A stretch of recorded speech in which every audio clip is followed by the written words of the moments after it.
Grady Powell, host of Forged in Fire. Kyle Mann. I'm Jay Warner Wallace. Kira Davis. It's Ben Adams. Hey, this is Dave Baker. Carrie Pomeroli. This is Mike Reiner. This is Ethan Nicole. This is Liam Morgan. It's Dan Parker, the 5th GP, and this is why you should never. Never. How I got suckered in. I'm so embarrassed that I'm here. You're wasting your time. You got better things to do. Never listen. Those darling, yummy Reverend and the Reprobate. What are we doing? Hey, everybody, welcome to the Reverend and the Reprobate. My name is Lucas Pinkard. I'm an actual Reverend, and with me as always, with his guitar tech. It's, hey, Big Dan, what's up? What's up, everybody? Hey, what's going on? Glad to be here. Did you, returning. Did you enjoy your holiday weekend?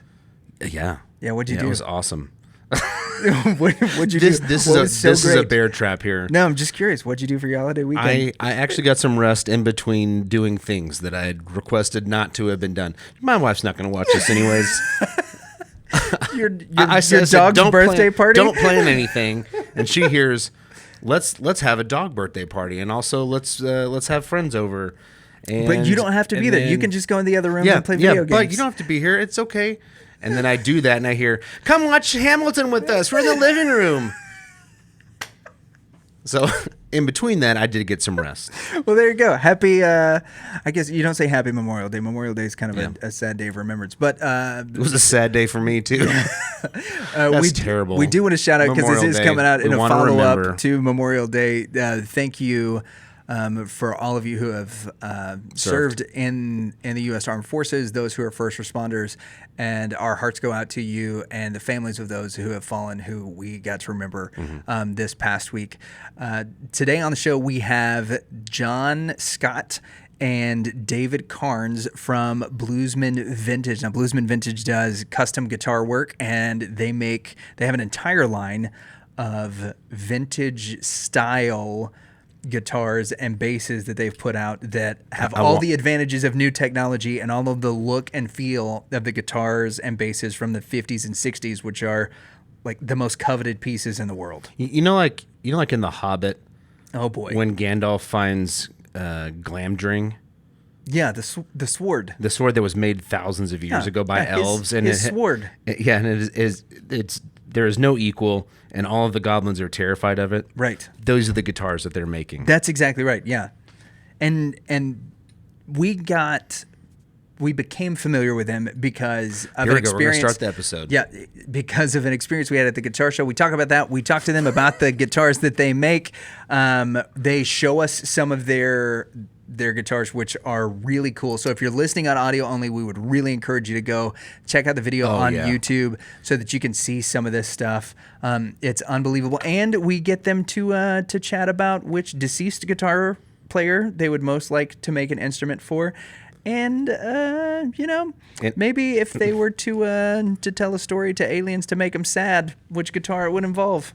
And I get a pretty good couple jabs in at you right at the beginning. All that and Check it next out on the Reverend and Reprobate. Make sure you like, subscribe, ding the little bell, do all that stuff that's at the bottom of the screen so that you get notifications whenever we come out. Leave us a review on Apple Podcasts and Podchaser, any of those apps. It does a lot to help us out. Without any further ado, on our show today, Expo, on these sweet, clean airwaves, we have a duo of gentlemen that I'm supremely fascinated by. I met them at the Dallas International Guitar Show, and amidst all of the guitars that were there, my eyes were drawn to this beautiful, just rustic and relic-looking P-bass. And right before I picked it up, I had a guy look at me and go, "You know how to play that thing?" And the next thing I know, a beautiful friendship was formed. It is David Karns and John Scott. They're two luthiers, and I believe one of them the founder of Bluesman Vintage Guitars in Nashville. And never have two luthiers looked so handsome and relaxed on a podcast, except for these guys. What's going on, dudes? Well, that's because we're not luthiers. We are Baptists. Oh, straight now. I don't want any misinformation out there. As a Baptist pastor, I really appreciate that. That's a good pastor joke. There you go. We actually started this show where I tried to write a whole bunch of like pastor jokes. Mm-hmm. And I didn't land on a whole bunch. That's a good one. By the way, for those watching, for those listening at home, they won't get this reference, but I'm wearing my sunglasses because I need to feel cooler because I was not at this guitar show. You weren't at the guitar show. No, you were invited. So I'm posing right now and trying to up my street cred with my prescription sunglasses. well done. Well, see, I feel cheated now because I'm blind enough with my glasses that I didn't realize you were wearing your prescription sunglasses, or I would wear mine. So it would have helped me too. But we're good. Don't worry, you guys. That's actually why he makes such good guitar mix. It's his heightened senses. Oh, yeah, nice. I'm just like Stevie blind Wonder. Legally blind, so a lot of it actually has to do with feel and shaping of neck. So nice. That's actually sorry, fascinating. we're digressing quickly. Well, yeah. So before we dive heavy into like some of the tech stuff that you guys do, I want to know how Bluesman Vintage got its start, because from what I have found on internets and what I know of, do you like websites? Shop, I love only the finest websites, and as I'm going through stuff. As I'm going through stuff and looking about how you guys got your start, it seems like you kind of made a name for yourself as being the go-to guy for vintage guitars, and that has kind of turned into what I will attest to firsthand is one of the most phenomenally just set up and sounding instruments that I have ever played in my entire life. So yeah, talk to us a little bit about how Bluesman Vintage got started. Well, it's a little different than that. Perfect. We originally got started in that I was a touring guitar player and a sound engineer, and I was looking for, I just landed for me at the time was my big break tour. And I went searching through, all the music stores in my area of the country, which was like Northeast Tennessee, which is where I'm originally from. And I wanted the ultimate Strat, like the be all end all. This is my do everything guitar, which I've since learned doesn't exist. We try to get as close as we can now, but anyway, at that time I went through all these stores and I was out of complete frustration. I was in this one guitar store and I said to my buddy, I said, man, I swear to God, I think I could just do these better myself. I can build them better myself. And this old guy like sticks his head out of the corner. I call him old. If he sees this, he's gonna hammer me. He's probably not that much older. At that I was like 18 years old. I thought he was an old guy. He was probably 40. Yeah. He sticks his head out of the back. He says, hey, come here for a second. And I'm like, oh, great. This guy's going to throw me out of here for being a jerk. He says, if you're serious about that, he says, I'll help you. So what do you mean? He goes, yeah. He goes, if you're serious about wanting to build your own guitars, I'll help you build one. I build guitars, so I'll help you build your own. And so that's awesome. Followed up with a guy, and actually that you can't see it now because the camera's, but it's actually hanging on the wall here in the showroom. I still have it. I toured with that guitar for a long time, and it was just a Strat style guitar that he and I built together. And I feel like a typical 17-year-old kid. I put hot rails in it and a leopard print pick guard and all this crazy, rock and roll, stuff in it. But I toured with it for a long, long, long time. And then when I fast forward, I moved to Nashville and I was a sound engineer touring around and started having kids. I didn't want to be on the road missing, my family growing up, because I'd heard so many stories about, my kids don't really talk to me because I was on the road all the time. And I didn't want to be that guy. So going back to that moral compass, conversation we had off air earlier, right.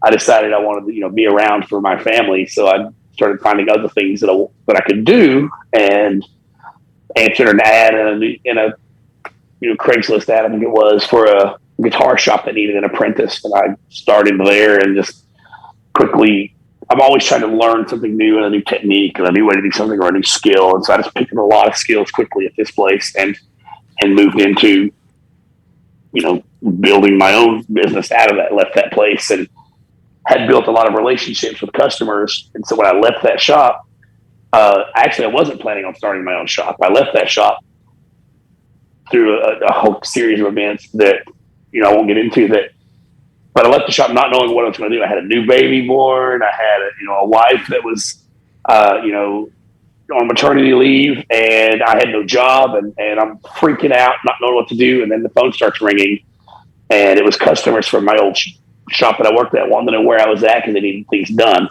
And I said, well, I don't do that anymore. I don't work there anymore. And they said, well, yeah, well, where are you at now? I said, well, I'm at the house.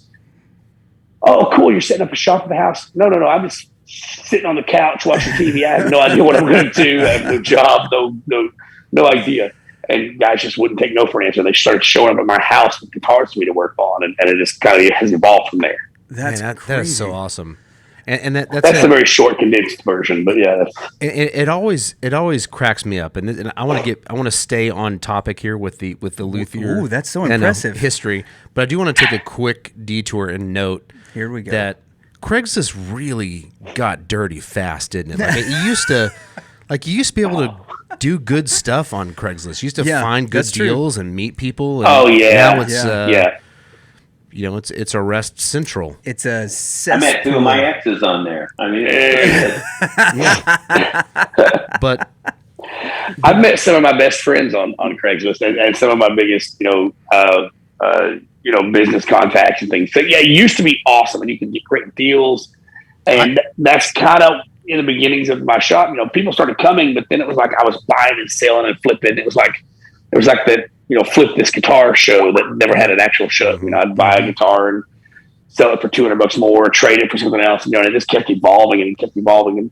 And my wife, bless her, she was like, "What are you doing with all these guitars?" Like, I'm not spending any money, but I'm making money and paying bills. And so, she gave me the freedom to do that. Yeah. I'm going to have to write that one down for future use. Yeah. I'm not spending money, but I'm making some. So. There you go. I got to meet the guitarist from the Toadies buying a DD4 off of Craigslist, and it ended up being him. Yeah. And he was like, "Yeah, I have all my settings in there," and I was like, "I'm not touching them. Yeah, I'm using it." Well, yeah. Well, in Nashville, it's like that. I have to. Even today, I still every guy that comes in the shop, I just ask, "Hey man, who are you playing with?" And because it's always, somebody. It may not be a major artist, but it's the guy who's playing for said major artist, or and so you make a lot of contacts that way. I think one of my very first Craigslist trades was I swapped a Super Reverb for a Marshall Bluesbreaker, and it was the guitar player from Richard Marx. Oh wow! Who is here in town. So yeah, so that was like early on in Craigslist. So you never know, especially in this town. There's who's the guy that's making your drinks this week might be playing in he might be on tour Wembley with Stadium next week. Yeah, stay off of Craigslist, folks. He could be touring with Karl Marx next week. It was fertile ground about 15 to 20 years ago. Now it is. That has now since moved to Marketplace. I think is where everybody does all those deals. Yeah, it's gnarly. Well, the man sitting to our right, your left, is the guy who, when I started to pick up this P bass at the guitar show, was the one who was like, "Dude, this is the last P bass you're ever gonna want to play." I was like, "Well, we'll see about that, right?" I'm getting back into doing studio stuff, and so I know that I need a handful of guitars. I've got one that's kind of a wild card that I can bring into the studio, and then the other 2 basses that I have to have when I go into the studio is I have to have a P bass with flats, and I have to have a P bass with round wounds. Then if I walk into the studio with those things, then I immediately have the respect of the engineers. What about Eleanor? Yeah. Oh yeah, that's the wild card. Okay. The wild card is the third bass that you bring can be my favorite. Can be whatever. Yeah, it can be whatever you want, but you have to have a P bass with flats, and you have to have a P bass with rounds. Got it. And so as I'm sitting down, I'm playing this, and I'm playing just some old bass lines, and David's like, "Oh, well, you're a little bit more familiar with the instrument than I thought you were immediately." And I was like, "Okay, I'll take that. That's fair.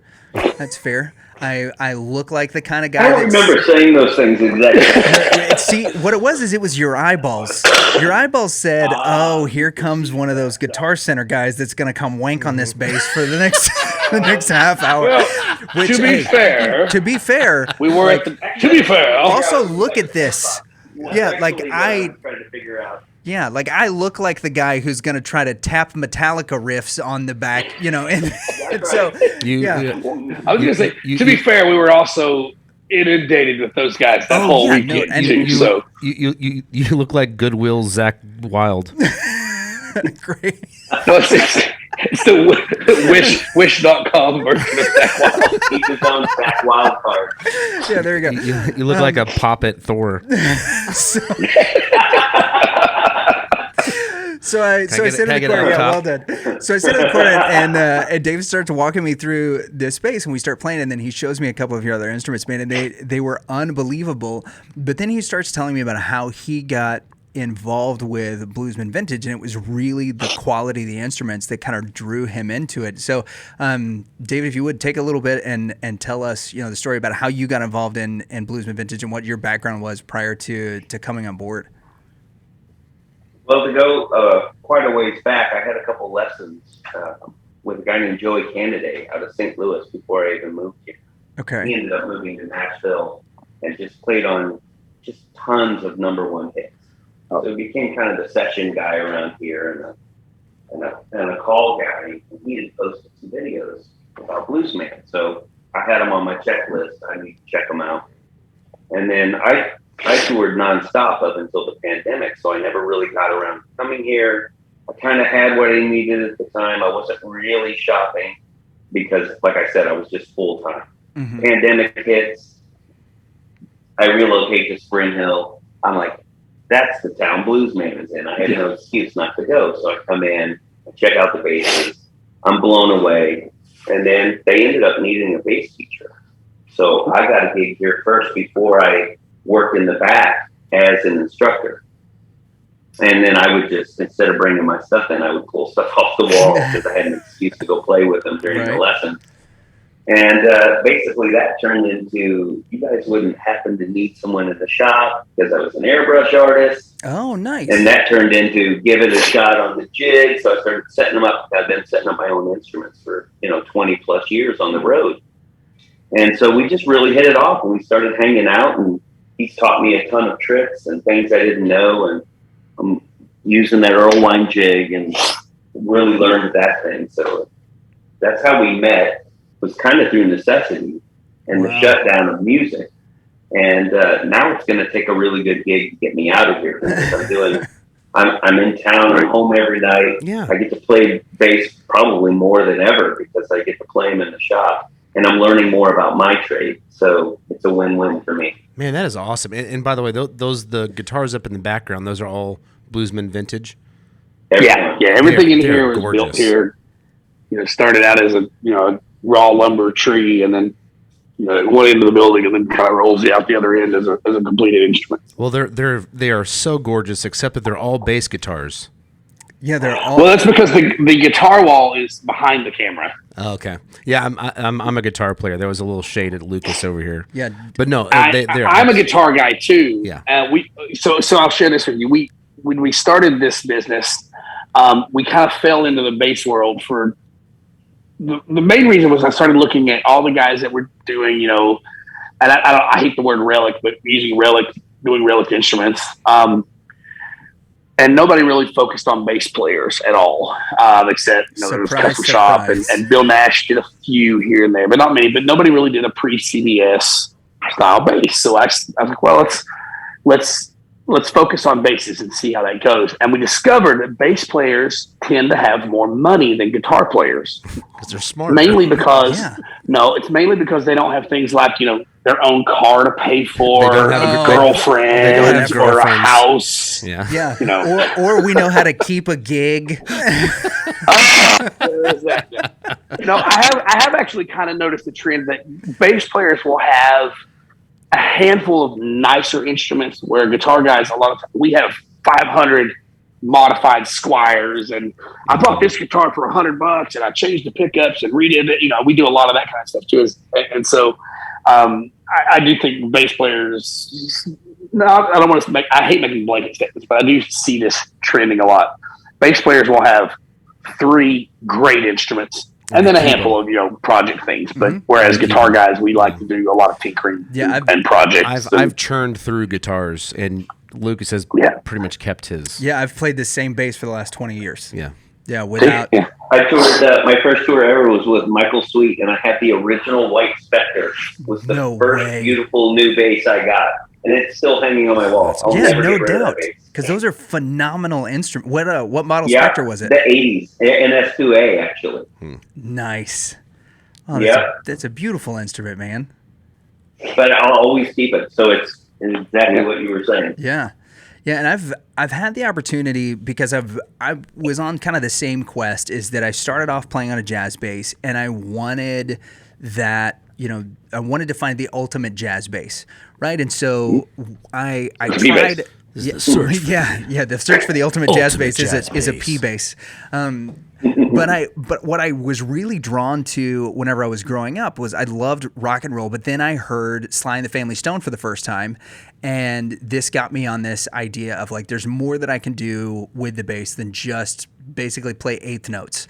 And so I go from Sly and the Family Stone, and then I start listening to a lot of Marcus Miller, and so now I'm trying to capture that sound, and that led me from Fender stuff to G&L, and messing around with a lot of the different preamp settings and things that they have, and that's where I hung out. And I have to say, until I picked up, and this is not just so everybody that knows, like this is not a paid endorsement. This is the way I actually felt.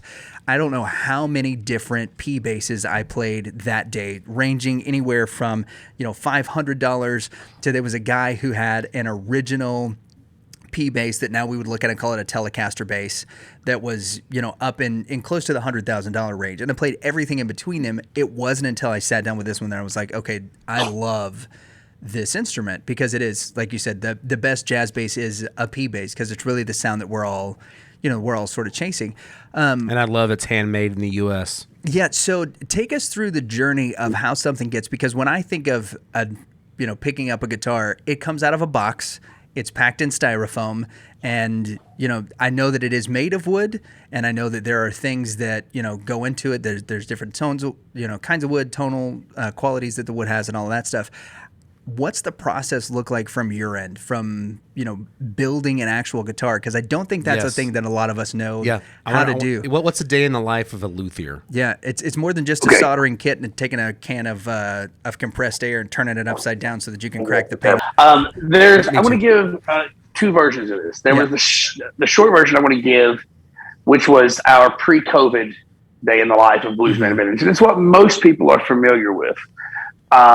And that's with most small builders, and even I'm finding now, even with some of the bigger name boutique builders, this is how they still operate. I actually was kind of surprised when I found that some of the bigger guys were still using outsourced necks and bodies. There's nothing wrong with it as long as people are told up front that but we did in the beginning, we did use outside companies that would cut. I would always say, use the terms rough cut necks and bodies for us. And those rough cut parts would come in, and then we would finish shaping them and do, hand shaping necks, hand finishing the bodies. And then, so we were, and I hear this term all the time. It drives me crazy when they say, oh, we were assembling parts. And it's not at all what we were doing, but we weren't the ones having to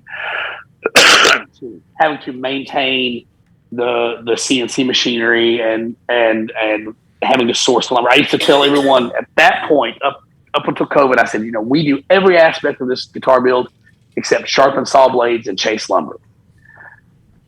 Pandemic hits. Every supplier we had was either locked out of their businesses for months at a time, or just shut down and closed. Just said, we're not going to survive this. We're done. We're out. I've gone through numerous pickup makers over the years that I would send them the designs of the pickups that I wanted and how I wanted them done, and they would build me pickups, and then they would sell those pickups to other companies, and they become these huge, not hugely successful, but they start gaining, ground in the success in the pickup industry, and then all of a sudden they disappear, or my costs started going. All these things would happen, and these partnerships would kind of start going south or go sour. And so when the pandemic hit, we were already in the process of trying to bring some of our wood processing and our wood production in-house.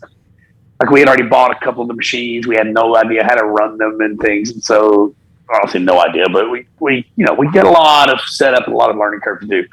And the pandemic actually was a huge blessing for us for that reason, because it allowed us to more or less close the doors. We're getting a call, so it allowed us to more or less close the doors and learn and practice and figure some things out. And it was a big change. So now, 2.5 years or however long it's been since that. Now let's start with the day in life of a bluesman, or a luthier. Yeah. We just spent, since Dallas, we have made at least 5 different wood runs going and sourcing lumber all over the country. I had to, take 2 guys and a truck and trailer to Alabama to pick up a truckload of one species of wood. I had to go to West Tennessee and pick up another species of wood. I just picked up a truck and a half load of Nashville ash trees and black cherry trees that were blown down in the last tornado that came through. And so we're gonna do something special with those. We're not real sure what we're gonna get, but all that wood is either, like that stuff we actually have to sawmill ourselves. We take it to our sawmills and slab out live edge slabs. So we can either build coffee tables for hipsters in East Nashville, or we can build guitars out of it. We take that wood to our kiln where we start the drying process, just like, any lumberyard would, but we have to do just a lot of that ourselves. Once it gets down to a certain, usually we shoot for about 10 to 12%, humid moisture content. Then we're going to take those live edge slabs out of the kiln, cut them down into billets, and then put them in our roasting oven, which is we do our own roasting and torrefication of maple and bodywoods. Mm-hmm. So we do all of our wood processing now 100% ourselves. So after, say, something comes out of the roasting oven, we'll use Eastern white pine, which is one of our preferred bodywoods. Once we bring it out of the oven, it's going to be kind of charred and kind of ugly looking. And so we've got to finish, milling that down to proper size, join them into body blanks. And then they're going to be graded and separated by weight and aesthetics. They're going to go into our wood racks. After they're labeled and graded, they're going to go to our wood racks and await, pulling for production. And they may sit there for another 2-3 months, just acclimating and moving. They're still going to be slightly oversized. So then right before it comes out of when it comes off of the wood racks and before it goes on to the CNC, that's when it's going to go to its very final dimension, so that any movement or changes and things is minimized in that. And that's for body woods, neck woods, any of it. So that's what we've been doing prior, immediately following this Dallas guitar show, which was in the end of April, beginning of May. And here we are at the end of May, I guess. And you've already for the last month, we've been sourcing lumber and proofing. So. Yeah. And I've seen your stuff, not just because I decided to follow you on Facebook, but also because there are so many people now that are playing your guitars. Like for years, I've been a Doobie Brothers fan, right? So because they were making music from whenever my dad was growing up, and now I'm seeing, they love to hear that too, by the way. Yeah, and as they should, They've been making here we go. Let's rephrase it. They've been making good music since then, right? Which is capturing hearts and souls since whatever 1970 question mark. Yeah. So there were all these posts that started to pop up that their bass players now using a Bluesman Vintage piece. And more and more, I'm seeing these other artists with it. Well, we've talked a lot about the guitars and about the basses. We see the basses behind you. Can we look at some of the stuff from your line? Because you talked a little bit about, especially the Relic basses, that there weren't really some out there. And I'll tell you, there's a guy who was at the guitar show, and I'm not going to mention his name. He used to have his own signature Les Paul that was reliced out. And he got busted about a decade and a half ago at this same guitar show because he was taking off the top part where it used to say Gibson. He would unscrew that, and he had a bunch of trophy shop blanks that he had his name put on. And so he would screw those into the top. And then what he was doing, and this is literally, I kind of made this joke earlier, but what he was doing in order to relic the guitars was he was taking a can of compressed air, he was flipping it upside down, and then he was spraying these beautiful new Les Paul, at the time they were Les Paul Classics, and he was just annihilating their nitrocellulose finish with this upside down can of compressed air, and then reselling them as his signature model. Well, the people that were why was Alex Lifeson doing that? Yeah, I wish. So, like I said, we're not going to mention the guy's name, but he was at the show. He had a very large booth. But there were gotta go to the booth list. There were guys. We can talk afterwards. But the Gibson guys were there. The show don't tell. Yeah, the Gibson guys were there, and he was just doing this like behind his booth where everybody could see it. They saw it and they're like, "Hey, dude, you're done." Of all the things that Rush fans have had to go through this past few years.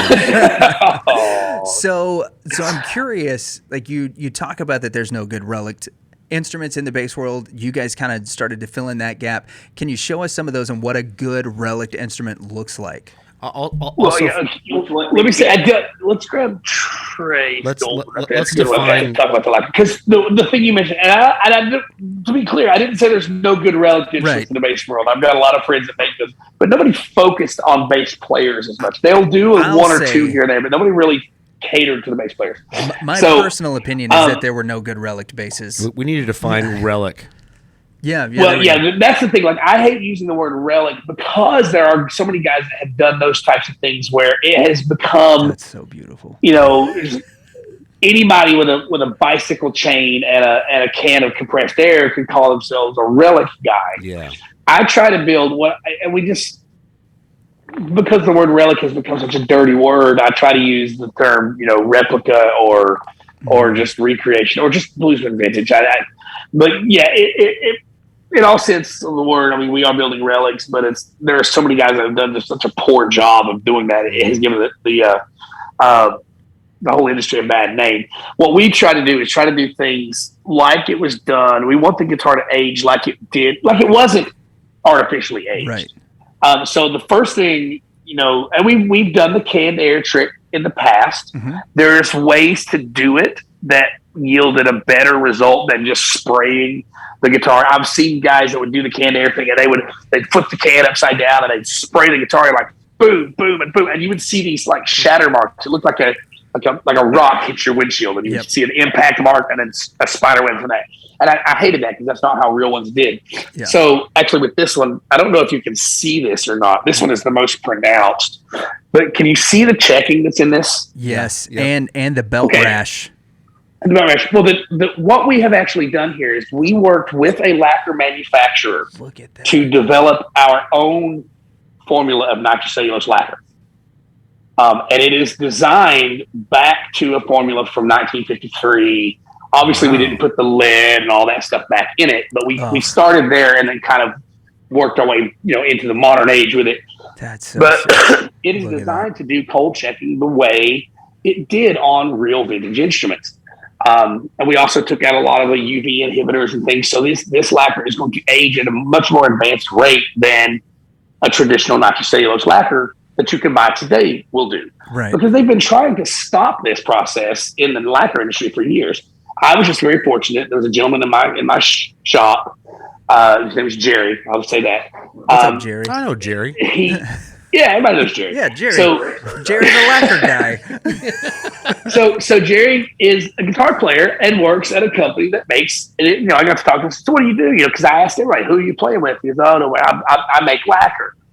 I said, what do you mean you make lacquer? And he says, yeah, I thought maybe he owned a Sherwin-Williams store or this and that. He says, no, I make nitrocellulose lacquer from raw nitrocellulose. And I went, okay, wait a minute, we need to talk. Yeah. And so in the conversation, we found out, what his main job is he makes the lacquer that's on the outside of a pencil. If you've ever used like a yellow number 2 pencil or one that has colors on it, you've probably used his paint.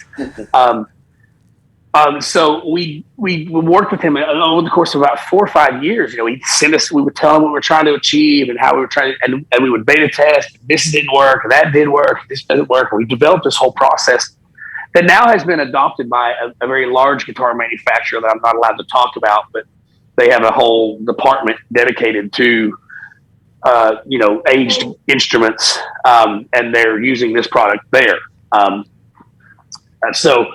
But that's one of the big things we do to try and keep authenticity in the aging of the instruments. But that's about where, I don't want to say it's where our authenticity stops, but we do that to try and be traditional in the aesthetic. But we do a lot of things that are non-traditional in like wood selection.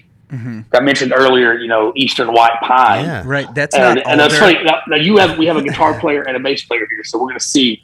The guitar guys typically. You mentioned the word pine in a guitar, like, oh yeah, I've played pine Telecasters, I've played pine, and they're okay with it. Bass guys tend to go, oh, pine. You make cheap furniture out of pine. Why would you? Why would you? I'm going to tell you that was my. I'm like, oh, pine. That doesn't sound like alder or swamp ash or babinga. Yeah. Right. Yeah. Now you mentioned babinga. Ask any guitar player to play something made out of babinga, and watch their face turn inside out. Yeah. So it's funny. Guitarists seem to be okay. Like, this is an Eastern white pine. This guitar is about 5 pounds, 6 ounces or so. It's not chambered. It's a hardtail, which keeps it a little bit lighter, but just the overall resonance. You can probably hear it from there. The volume and resonance of a lighter weight wood is drastically improved over a heavy wood, and mid-range clarity starts to develop. Like you'll hear these chords that will develop off of this guitar rather than these blah kind of things. Right. And so we started discovering things like that. So over the years of trial and error, we started out doing weight reduced bodies. I had a guy who was a big hockey player, an ex-hockey player, and he had a real bad shoulder injury, so he couldn't play basses that were over 8 pounds. Okay. So we started trying to find ways to lighten up, instruments. And so we had developed this kind of proprietary, with one of our other outside, suppliers, we had developed this kind of proprietary weight chambering. And chambering is another one of those words that I hate using because people go, oh, it's chambered. I don't like that. Especially the Gibson guys. It's chambered. I chambered Les Paul. That's all right. We did it was like nice little strips instead of big open cavities. Right. And so you're taking out these little strips of wood, and then when you glue your top down, you don't have a hollow acoustic chamber that sympathetically resonates with the rest of the guitar. You have a lightweight guitar that now responds like lightweight wood. And so we did that for years. And then when COVID hit, the pandemic and everything shut down, we just started looking at other woods. We started looking at woods that were grown a little closer around the shop because that's what was available. There was a lumber shortage. All these things happened. We just had to evolve with it. But, our company motto is innovation with respect for tradition. We don't want to change the entirety of the instrument because this is what we're in love with. And that's why there's things like the Dallas Guitar Show and the Arlington Guitar Show and all these big Vintage Guitar Magazine and all these, I expect my checks from them later. That's why these things. That's why this whole industry exists. Is we all love these guitars that were built in the 50s and 60s. But the reality is, there's only so many of them to go around, and there's more and more guitar players every year. Mm-hmm. And those instruments are so expensive and so unattainable that most of today's guitar players, anybody who's really probably 35, 40 years old and younger, those instruments have been outside of their reach financially their entire career, their entire guitar playing career, even if they started at 15 years old. And if you're 40, you've got, 25 years? Mm-hmm. In the last 25 years, what vintage guitars have been available to the average player? There's just not many. I haven't really played a vintage guitar. I don't think at least not live. Yeah, and it's always been, like I said, a carousel of relatively new in the past 10 years. Yeah, that's why the market is changing. Yeah, and the guitar vintage market is changing very, very rapidly because of that. Yeah, the vintage guitar. That's why there's guys like us and Dennis Fano, or Saul Call and Cower, all these really great boutique builders, none of which I have any connection with. This one with Casey Martin at Veritas, I'm buddies with him.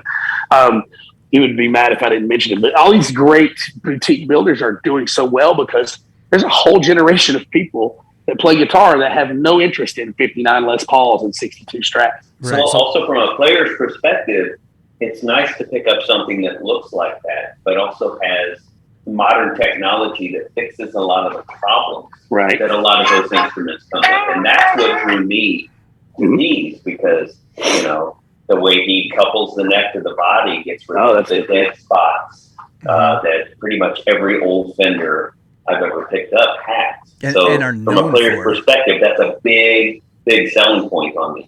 Yeah, and the fretwork is great. You don't have to worry about, having to crank up the amp in order to get sound out of it. Like most people are like, oh yeah, I want distortion and stuff. Well, the reason that exists is because people couldn't hear their guitars on stage, and they were having to crank it up so much, and that just eventually became part of the sound. And you're talking about the vintage guitar market. I worked at Guitar Center for several years.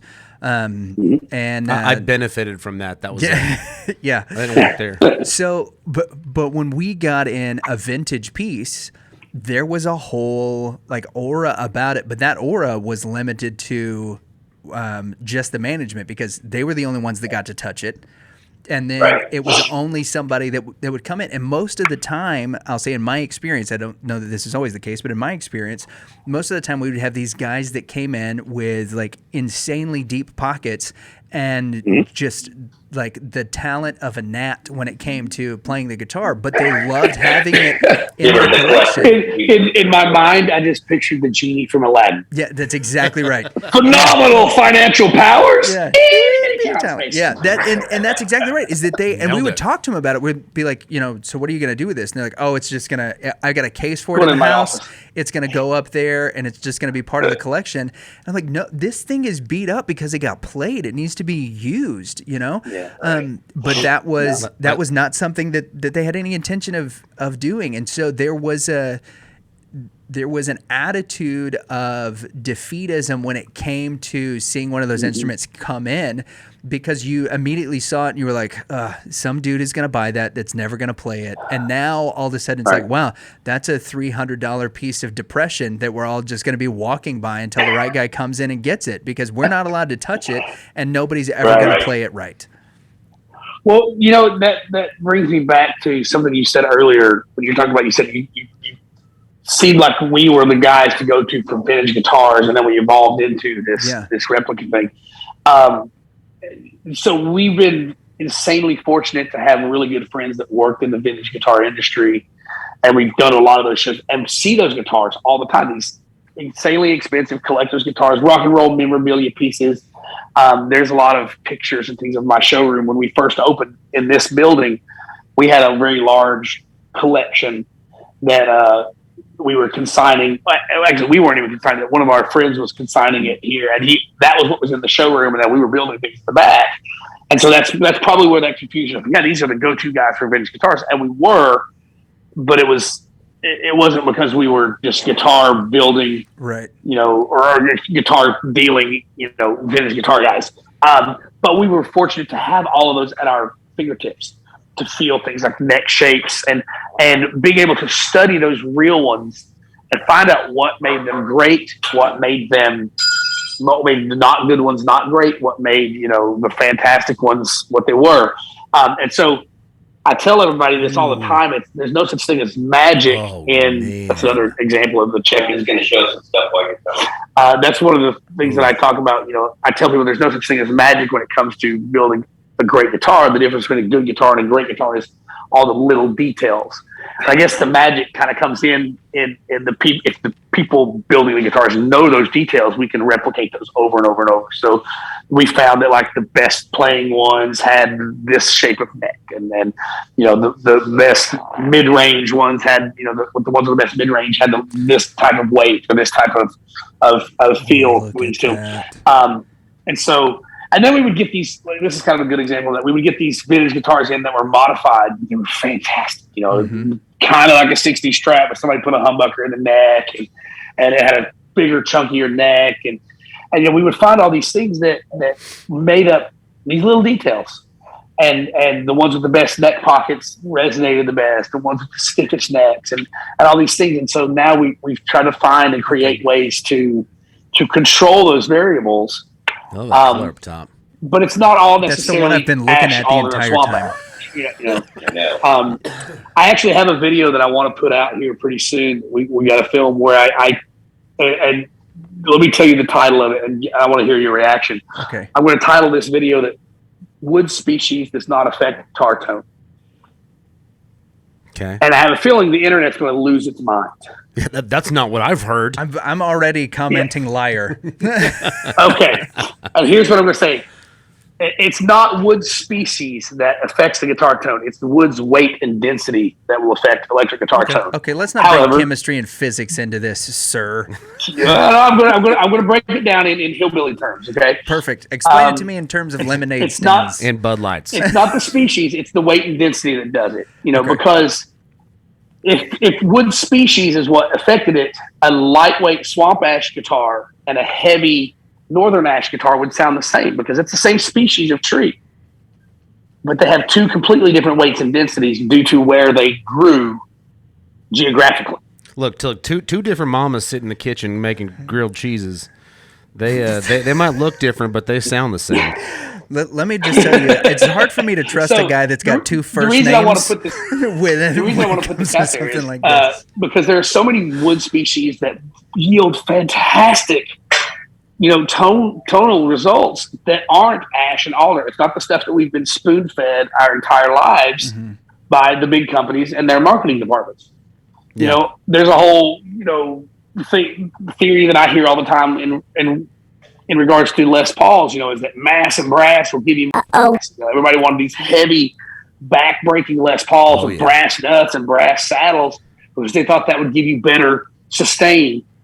And it does sustain well, but you have no mid-range. You have this big, deep. Now, Zakk Wylde was brought up. I don't think Zakk Wylde would ever want to play an 8-pound Les Paul. No, but you got to scoop the mids, man.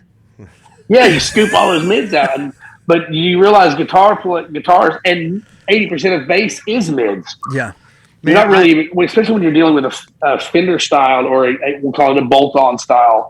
I'm so jealous of bass. 80% of that is mid-range. Very little of it is bass. And what is bass, generally your engineer cuts it out because it's making the kick drum muddy. Yeah, because it's in the wrong range of hertz. Yeah. It's that 50 to 100 hertz. You got to get that out of there. So this is where we try to change people's minds a lot of times, like with the pine wood. Another wood we use a lot is Polonia, or you'll hear it called Empress wood to make it sound fancier. Yeah. They got to bind its feet whenever it's young. We still work with ash and alder and maple and rosewood. We also make next black walnut, like solid black walnut, which sounds very similar to maple, except it's just a little bit less bright. It looks beautiful. It's completely stable. So it's a fantastic tone wood. It's just not what you're used to seeing every day in this style of instrument. But now if you had a fancier, exotic coffee table bass and it had a walnut neck, nobody would question it. No, yeah. If you sold it for $15,000 and was like, it's black walnut, then the same people that are buying the cool basses and guitars, hang on there, well, they think it's actually made out of black walnut. Mm-hmm. Oh, cool. Right, but you build a utility piece out of it, and they're like, oh my gosh, what are you doing? So that's where the video, it's going to go into an explanation where we tell people, it's not the species necessarily that makes the difference. It's the weight and density of the wood. Different species have different weights and densities. And we can tailor the overall tonality of your instrument starting at the weight and density of wood. So if you come to me and say you want, one of our DeVille basses, which is, this here, it's our P bass. We gave them all Cadillac things. Yeah, so that's a DeVille. This is a coupe. Our Strat is a sedan. Nice. We're not allowed to call them, Strats and Kellys for obvious reasons. So we're not allowed to call them S style or P style like everyone else does because apparently, according to Fender's lawyers, they own the alphabet. Oh, wow. Well, I want to see a Superbird while he's up. The Superbird? I really like the Superbird in the coupe. I don't think we have one in here. He wants to see the 2T. Now, the DeVille 2T is our most popular bass. That's our DeVille he played with the Thunderbird style pickup stand. That's this guy here. Oh, man. This is one of our most popular instruments. This is the one that is used by... This is so funny. The bass player for Michael McDonald as a solo artist is a guy by the name of Jacob Lowry, one of the finest human beings on the planet. Has his own podcast too. You should check out called the Sideman Chronicles. He's just a wonderful, wonderful person.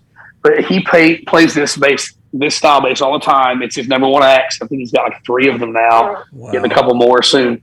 And then I forgot where I was going with that. So, the Dimension D. So he's made this thing very, very popular. He's with Michael McDonald.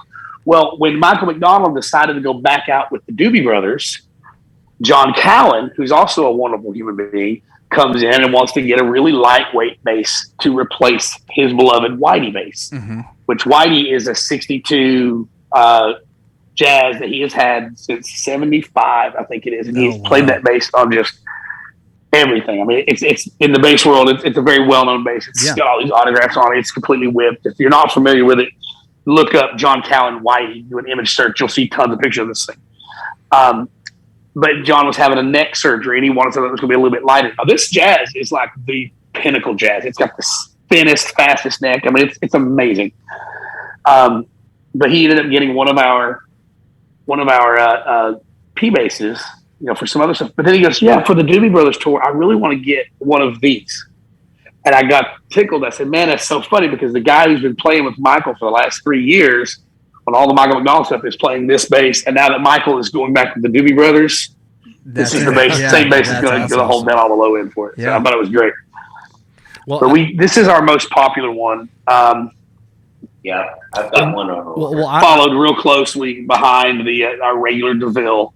Right now, our El Dorado, which is our jazz bass, it goes through phases, and everybody at the Dallas show seemed to kind of corroborate this, that this was not a jazz bass year. It was all about P bass this year. So and so much of that I think is due to like the guys over at SBL, right? So the guys, right. So you've got them. You've also who are those guys? I've never heard. I'm not they're these startup kids named Ian and Scott. Okay. Yeah. I think I saw them play at like a VFW one time. Probably. Right. So they've really gone back. But to your point about modding the basses, like Scott has his P bass of Doom, right? That he plays everything with, but it doesn't. He swapped the neck out on it. It's not the P bass neck that it came with. It's from a super expensive custom P bass that he had, and he was like, I like this neck better. But because they've got all the same bolt patterns, he just swapped them out. And P bass of Doom from another dimension. Yeah, well, and it's a '60s P bass, and it's just gorgeous. And then Ian's got more the jazz bass stuff, but there are these kind of ebbs and flows, and it's weird to me that so much of that is dependent upon the people that we see play it. Now that bass that you just showed us that had the humbucking pickups, that's a beautiful piece.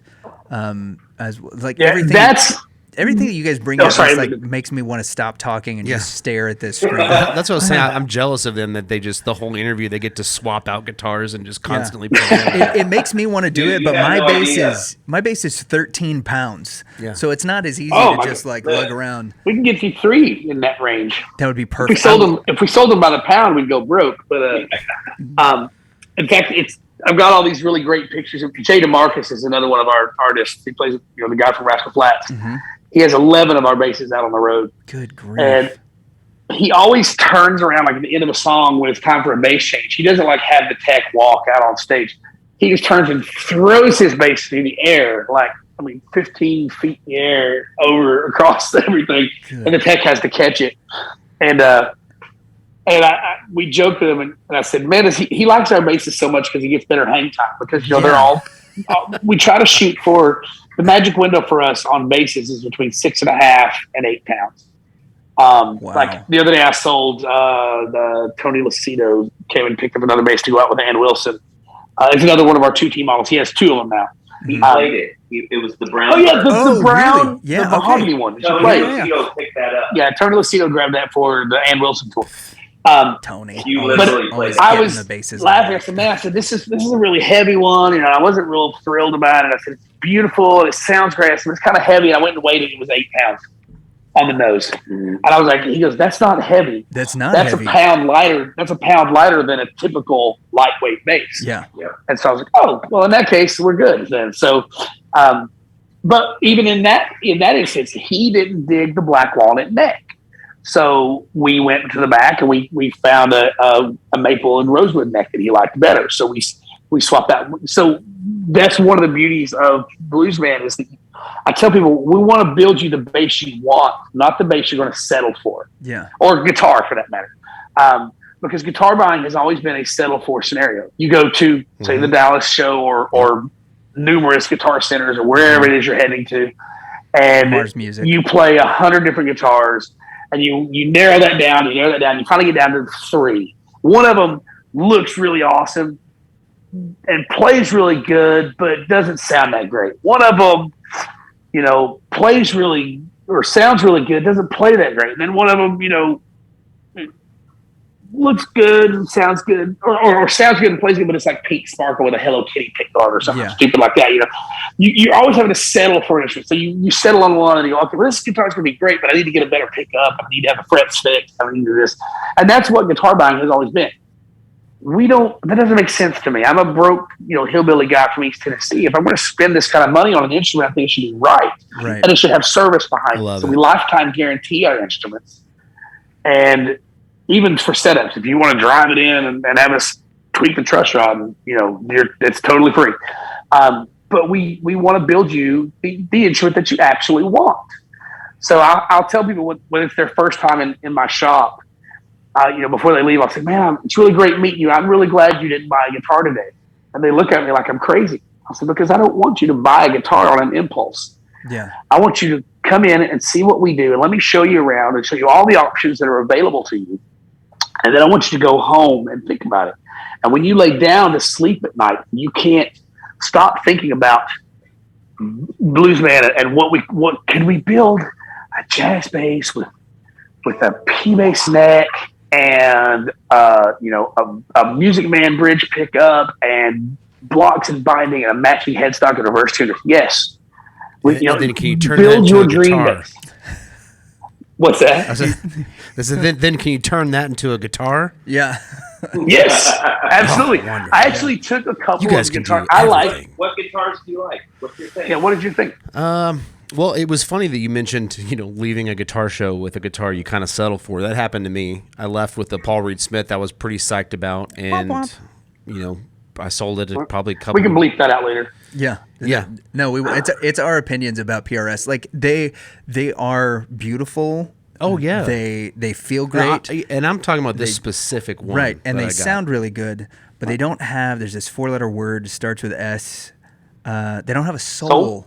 Yeah.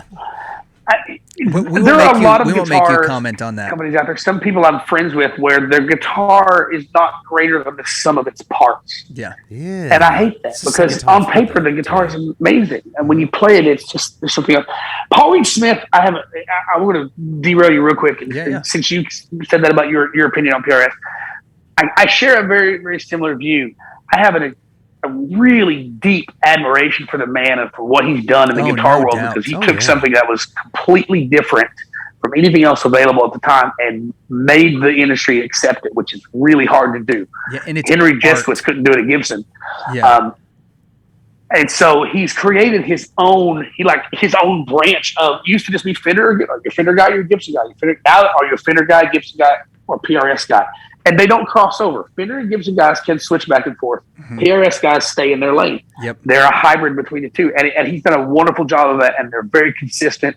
When I play one, if I can only take one guitar on the road ever, like my Desert Island guitar, I can only have one to do a lot of things.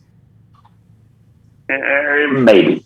Yeah. But that's it. I mean, because I think they're kind of a Swiss Army knife. They do a lot of things, not any one perfectly. Right. And they're so consistent because everything's CNC cut. They're like, if I like a custom 24, every custom 24 I pick up is going to feel and sound and look exactly like that. And CNC cut doesn't necessarily mean to make that. That's a lot of work on their guys. Yeah. We're CNC cut. I think there's still a lot of variance. Still standing by me. Yeah. PRS makes the most beautiful guitar that I've ever seen. I really want one. Doubt. I just don't have $5,000 to go pick up the one that I want. Right. But I think it's a good question. What guitar would you take with you to Desert Island? Mine's probably a Telecaster. Yep. I'm going to be totally arrogant and obnoxious here and to say I would take one of our sedans, a hardtail sedan, simply because, and I'm a Tele guy too, but the way that we wire the electronics in our sedan model, you can get a Tele sound without losing all the Strat stuff. We wire our sedans to have. I never understood a 3 pickup guitar that had 3 pickups, 2 tone controls, and the pickup that needs a tone control the worst never gets one. And so then everybody goes and goes, that's easy. We'll just do the Eric Johnson model. We'll move that tone control from the middle pickup over to the bridge pickup. And now we have this sound. That's not a fix to me. I call it COVID tone. Because if you just take away all the highs, all you get is muffled. Right. So what I do, and so everybody has just avoided the bridge pickup on a Strat since 1954. They go to that position 2, and that's the sound of, Sweet Home Alabama and Free Ride and all these iconically great Strat sounds. But you never really get a bridge pickup that works the way it should. So then people go, well, I'm just going to punch a hole in it and make a humbucker Strat. Well, now you've lost the glassiness that you get from the bridge pickup. So you lose all the Wonderful Tonights and the Wind Cries Marys and those kinds of things. And you lose that. So what I do is there's 2 things that I do in my sedans that are very different. Man, you are a popular guy today. Every time he jumps up and you see his finger coming, he's getting phone calls. No, it's an alarm. Oh, it's an alarm going off. Okay. That's fine. Yeah. So what we do is we do a master volume, hand me a sedan right quick. Just one of them. That way I can give them a visual of how this works. It doesn't matter. I don't like the red one. Bring me the white. The white one's pretty. You heard it here really first. Cool.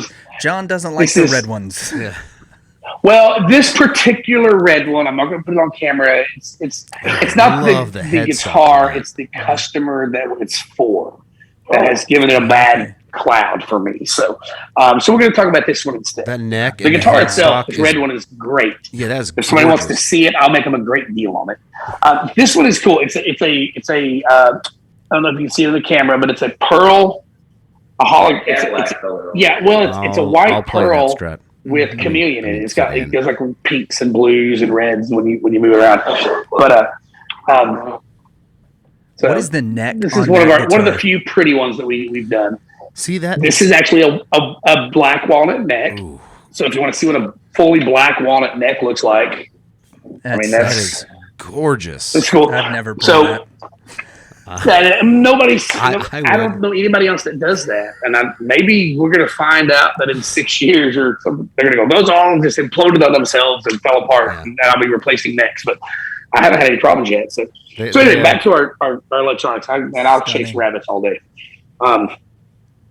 We have a master volume. They attract black termites. Mm-hmm. It'll have what? There you go. Black termites are just ants, buddy. Okay. I was just saying, man, don't make me make jokes that are going to get me in trouble. Master volume, master tone. So if you are in the bridge position and you want to take the highs, when I say you're playing slide or whatever, you've got that available. It's aunties. Or this is a blender. So if you're in the bridge position and the bridge is too thin, instead of taking away your highs and getting that muffled sound, you roll this back and you'll add the neck pickup. Oh, wow. So any amount that you roll back, so it's variable, so you can tweak it to whatever your playing situation is, and you'll get the neck pickup. If you're in the neck position and you need just a little bit of clarity, you roll this backwards and you'll add the bridge. And I did it backwards for a reason, so that because when you pick up a Strat, you're ingrained in just picking it up, turn everything to 10, and go. So if you do that, nothing's weird, nothing confuses you. But then if you know how the thing is wired, and you go, oh yeah, I want to add that one to the neck, and then you roll this in, and there it is. It also works in positions 2 and 4. Wow. So you get all 3, and you can vary the amount of whichever one's not being used by the switch. So if it's bridge and middle, you're adding the neck. If you're neck and middle, you're adding the bridge. So that's the first thing we did. That's the most versatile guitar I build and that I've encountered, that where all of the sounds are usable. There's lots of guitars out there with all these push pulls and switches and in phase, out of phase, and duck butter and all these weird things. That most of the sounds aren't very usable. Everything's very usable, very intuitive to the player. And then I did one other change to my pickups. I said that, we had designed pickups for lots of people in the past. We now make all of our own. We cut all of our own flat work. We make all of it. But I never liked position 2 being hum canceling, because I'm a vintage Strat guy. And all those iconic songs I talked about, Sweet Home Alabama, Free Ride, all these great Strat things were recorded in that number 2 position because number 1 was always too thin. When you reverse wind this pickup and do reverse polarity, it changes this setting.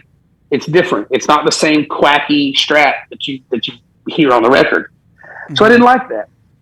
But I do like this one, because typically when you go to position 4 and it's reverse polarity, it's thicker and bigger, and you're looking for a thicker, bigger tonality. So I like that. So it's hum canceling, and it responds like a humbucker. So what we do is we actually will reverse wind our neck pickup. So you'll get, traditional, and then you've got the blender available.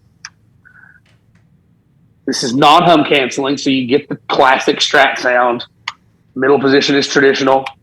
This is reverse wind, reverse polarity. And so you get that bigger, thicker, hum canceling, sound. And when you go to the neck position, and then you turn the bridge on, so that one and this one are also hum canceling. Wow. So you get this big, thick, clean sound. Think John Mayer on steroids, or even the big CD Ray thing if you're loud enough. It's big and clean with clarity, but it also hum cancels. So that's why we did that. Those are some of the little things that we do to try and, where I said, it's innovation with respect for tradition. We don't want to change the instrument from what we're all familiar with. We just want to add some things to make it a little better. Well, I really loved what you said earlier, that you guys kind of had a unique opportunity to get your hands on for a while the vintage ones, the vintage guitars and basses. And I don't remember where I heard this, but I've heard it over and over and over. Tell me. That to train counterfeit agents, to sniff out the fake $100 bills, they don't teach them what to look for in fake ones. They say this is a real one. You have to study it. Yeah. So I guess I'm curious. The longer that we go, and gunsmithing is something that is falling out of. It's not something that they're teaching in schools. It's luthiers. If someone woodworking and all that stuff. If someone is wanting to get into making vintage guitars, what would you tell them? Stay in school and find a better career path. Really, anything music sounds like. Yeah, pretty much. No, I would. If somebody wants to get. And I don't really want to say this out loud, but I'm going to. There's a lot of luthier schools out there. Investigate them, check them out. Do not expect to come out of a luthier school being a luthier. You come out of a luthier school with enough knowledge to be dangerous. Go find yourself an apprenticeship and learn the craft, and it takes years. And so. That being said, I did neither of those things. Mm-hmm. I took a job at a guitar shop because I had grown up in a body shop, in an auto body shop. Right. But my first job was sanding. And so if you do get lucky enough to get a job working in a guitar store or in a guitar shop that's building, don't be prideful. Do what's asked of you. Shut up and listen to the people around you that do have experience, and don't be arrogant about it. I've had numerous guys that have worked for me over the years that I've had to, I don't let them go, but I tell them, you need to go work somewhere else for a little while. And then, you can come back and work here again later, but you've got to go get some life experience, because they didn't appreciate the amount of knowledge that they were being exposed to every day. So if somebody wants to get into it, find someone who's willing to help to teach you, and just make their coffee and sweep their floor and kiss their butt and help. Do anything you can to help them. And they will, if they're someone with the heart of a teacher, they'll teach you. Yeah. I was fortunate that I met that guy in the music store that we mentioned earlier. He said, if you're serious about that, I'll help you, and he did. And then, 15 years later, I ended up working in a guitar shop where the guy needed an apprentice, and I got in there and I did what I was told to do, and learn as much as I could. I listened, and for years going to guitar shows, being around all these really knowledgeable vintage guys, I just would shut up and listen. That's probably the best advice I can give anybody that wants to learn how to do something, is just shut up. Yeah. Listen. Yeah, it's pretty universal advice for sure. Well, that's great. I mean, again, your stuff that you have in the background is just so gorgeous, and all the guitars you brought up and shown us, I've just wanted to play all of them. Yeah, absolutely. And come on down. It's both very cool and very mean for you to show us all of these cool guitars. You can't have it. Oh, look David just sits down. He's like, "Ooh, look what I can do." Dropping names. At the risk of being a name dropper, Ricky Skaggs one time told me that I was a drug dealer. Who's she? Because I would let it. Who's she? I grew up in Northeast Tennessee. Bluegrass was kind of our world. Now I don't actually build any bluegrass instruments, but I was actually selling him some amps and some different things. And I'd let him kind of take them to the studio and try them out, and then I'd give him a price on it. He said, "No, you're kind of like a couple of drug dealers down there. You give me a little taste for free, and then you cost me money." Yeah. So yeah. Is the first you one think free? that's bad? You should work here. Like, they joke about how many basses I fall in love with. yeah. It's terrible. Yeah. They're amazing. That is the question. How many basses do you have at home? Me or him? Me. Well, I've got two in the back now that are being worked on. Nice. And a handful at home. And the black 2T he just showed you, I had out on the road last week. That's a beautiful guitar. Yeah, that's awesome. I actually don't own any. He doesn't. I don't own any of my own instruments because every time I build one for myself that I fall in love with, somebody else has to have it, and I've got no bills to pay. So, and to continue with the drug references, don't get high on your own supply. That's exactly right. Exactly. Can't get high on your own supply. That's exactly right. Well, gentlemen, it's been a pleasure, but we end all of our interviews with a segment that we call Controlled Rowdiness. Now, we know that you've done no prep work and listened to our show, as no person should. So this is going to be a series of rapid-fire questions. Do not expect anything from us by way of response or reply. You can answer these questions as short or with as lengthy an answer as you would like. And to get us going, hey, Big Dan, what's up? Oh, yeah. Okay, so this is a situation. This is for either one of you, whichever one of you thinks can answer it best. Aliens have arrived, and they are intent on destroying Earth unless you can tell them a story so sad, in this case of a horror story of a broken guitar, that they decide to take pity on Earth and leave it alone. You have 60 seconds. Which one are you? Starting. Horror story. Now. Can it be one that he broke himself? Yep. Yes, it can be. It just has to make aliens cry green tears. Oh, no. A horror story of a broken guitar. I mean, I was standing there and lived through the Nashville flood of 2010 and saw, countless horror stories of broken guitars being pulled out from mud and muck and just like the Masters for Frampton Comes Alive. And I mean, this is going to make me cry, much less the aliens. I would say probably that, just seeing, all of Nashville's history and historic guitars being pulled out, and most of them being unrestorable. Now, through the efforts of a lot of great luthiers, a lot of them there were, but just tons of them that just were not salvageable. So, okay, here it is. Ricky Medlock lost two Carina Gibsons. He lost an Explorer and a V in the flood that were unrepairable. So there you go, over $1 million in two guitars. And you hit the post right at a minute exactly. On top of that, we learned that Peter Frampton's talk box is the saddest story that's ever happened in the Nashville flood. All right, so next question. What's the worst gig that you've ever had? This is for David. You can take that one. I played something I think called the Turd Shack with a guy named Anthony Gomes in South Florida. The Turd Shack. Name. Not just a clever name, huh? I mean, were you surprised when you showed up and this is a so that's what we did. apt name. Yeah, naturally it would be in Florida. Very too. literal people. Well, it could have been Germany. Oh, yeah, it's Florida true. or Germany. Yeah, quite on the nose. Yeah. All right, Dan. Okay. What guitar would you smash like Jimi Hendrix if you had to pick one? Every Ovation I could get my hands on. Every Ovation. Not the red one that you hate? No, because that's a great guitar. It's the customer that owns it. I don't buy it. Yeah. Okay.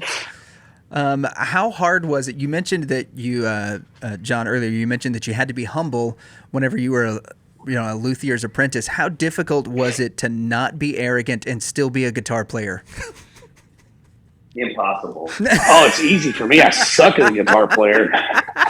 When I moved to Nashville, I realized I'm never going to play again, because every kid that pours your tea or washes the dishes at the restaurant you ate a sandwich at can outplay you on guitar in this town. You have to be humble, or you're just going to go. They're going to send you back on the bus home. So that makes sense. So humbleness didn't come hard for me. Depression set in after that.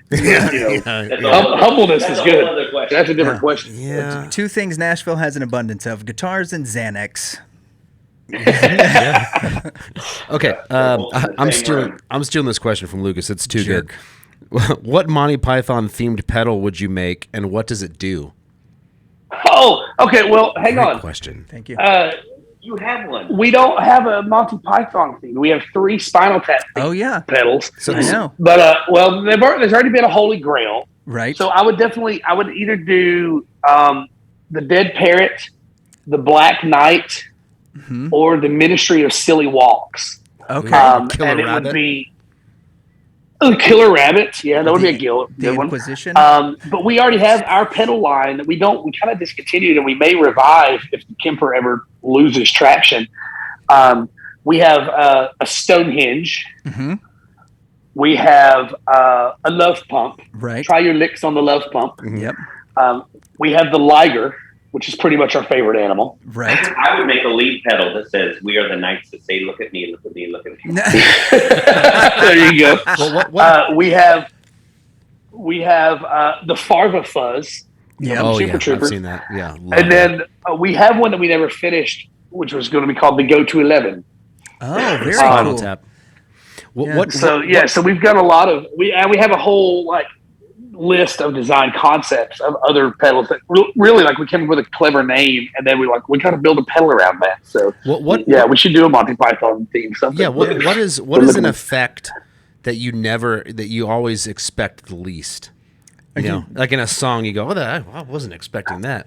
You just remake the Gonkulator pedal where the knobs were heave, suck, barf, and something else. And then you just call it the Spanish Inquisition. I don't know who makes it, but somebody makes a pedal that looks like a pile of dog poop. Oh, have you seen it? And it's like latex foam, and you got to step on it. Oh, that's so good. I don't even know what it does. I just see it at shows all the time. Like, man, what effect do I not expect? Right, because for the Spanish Inquisition.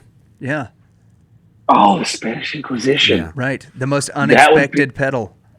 Like a it would have to be like a reverse delay with a reverb and chorus or something. And a flanger, yeah. No one would expect that. Delay flange. Delay flange. Right. And good answer. You start playing it, you immediately have to start walking backwards. That'd be great. Yeah, it makes your guitar sound like the teacher on Charlie Brown. You know what? Tom Morello would buy that in a heartbeat. Oh, in a heartbeat. For sure. No two ways about it. Does Boom Chuck mean anything to either of you? Boom Chuck? Boom Chuck. Yeah, I'm a recovering drummer, so that's like. Okay. So, it's drumming. I just That's wish what I no did one... on a tour bus after Brantley Gilbert's whole crew got me too annihilated on the last night before the pandemic shut me down. I boom chucked all over the bus. Or the other thing now I would think up it's from going here to be on out. the clutch mechanism on an overhead mic. Boom chuck. Like a boom, the chuck that moves that overhead. makes sense. David, how difficult was it, since John got to start working in body shops, how difficult was it to get him to stop using Bondo when he was repairing vintage guitars? Who said they stopped? Beautiful. How'd you like that in stereo? That was well done. Okay, well done. last question. Actually, we don't call it Bondo. We call it neck fattening paste, and we're not allowed to talk about it until the patent comes back. I like it. It's very clever. Sounds good. Okay, this question is for each of you. Here we go. You get to make a guitar for a legendary deceased guitar player. Who do you pick? Holy crap. So for stakes here, we're talking SRV. Go ahead. Strong. Clapton is still alive, so I can't say him, but my whole...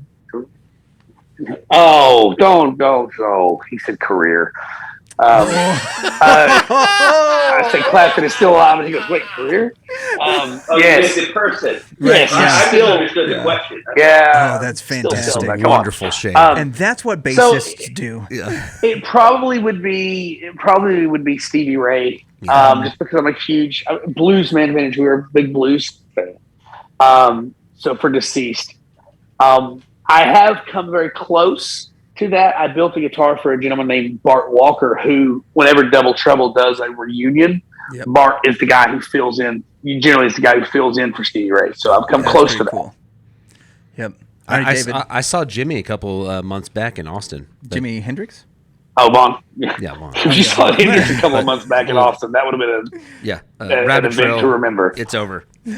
David, who you making I would make a Bluesman bass for Prince. Oh, good answer too. Oh, wow. Prince and SRV with Bluesman. Yep. And it would have to be perfect and completely insane. Do you think he would be? So this is a loaded question. I realize what I'm asking. Here we go. So let me say this first. Do you think he would be happy with the guitar, with the bass?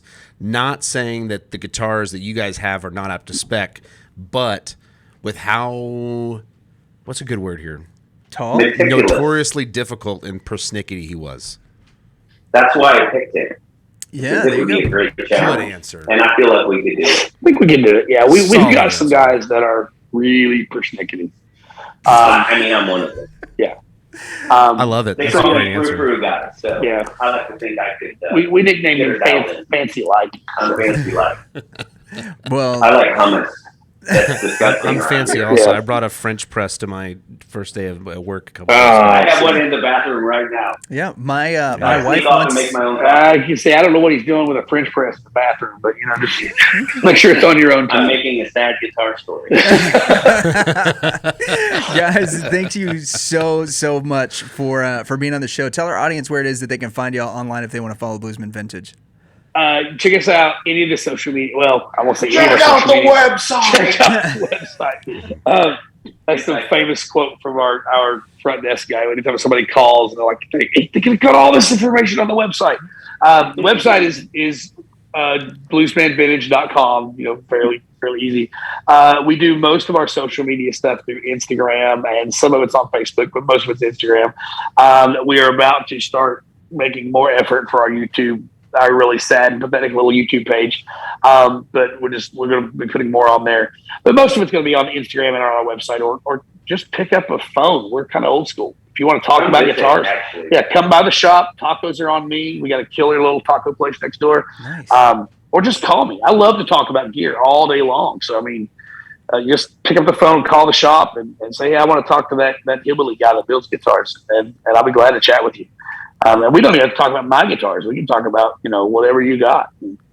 I'm a gear nerd, so. Sweet. Sounds good. Well, John and David, thank you so much for being on the show, man. We appreciate gear, it. And guitars. That's the new podcast right there. Ooh, Tacos, gears, guitars, and carne asada. Thank you, gentlemen.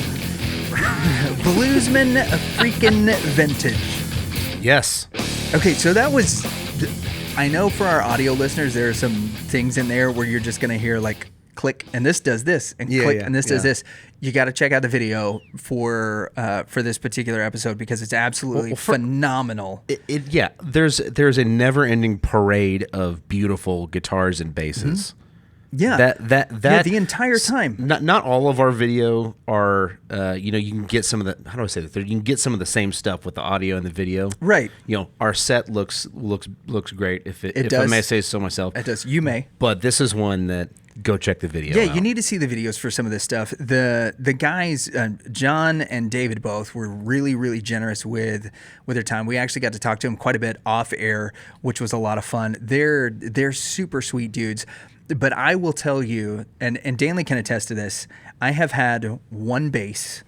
Yeah, and that's been it. I think I said that for my entire career. I got one bass when I was 14. 2 years later, I bought a second one. I had 10. The other bass that I got was a G&L L2500. I haven't played anything else that I thought was comparable, except for that. And as soon as, and like literally at that guitar show, I was playing basses that were $10,000, that were $50,000, that were like one in particular that was part of a set that both the guitar and the bass would be sold together. There was a $100,000 set. They were very cool. They were beautiful instruments, but they did not play and feel as good as the stuff from Bluesman Vintage. And that's really what sparked our conversation. I do love the idea of, I mean, so some of these terms that came up. Yeah.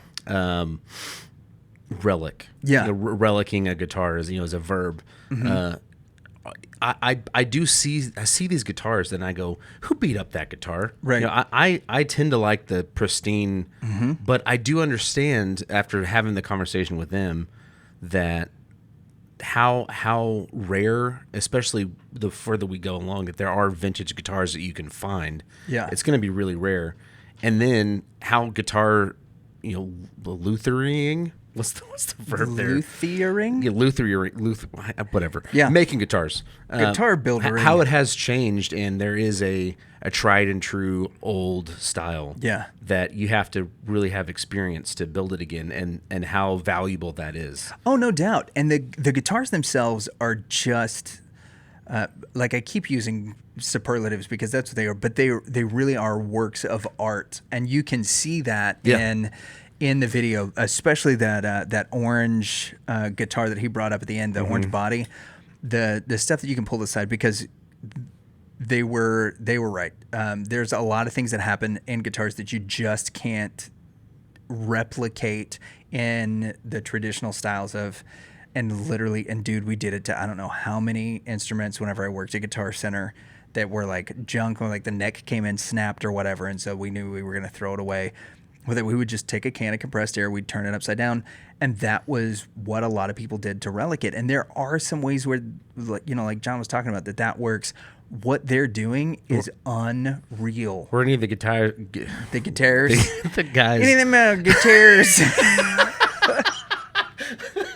Were any of the guys at Guitar Center doing a one for you, one for me with the compressed air? No. We did get into a compressed air fight, though, which ended up with one of the guys getting a huge bruise on his cheek because it froze. It froze. Yeah. He got a freezer burn. Yeah, he got. Yep, it was not good. The guitars.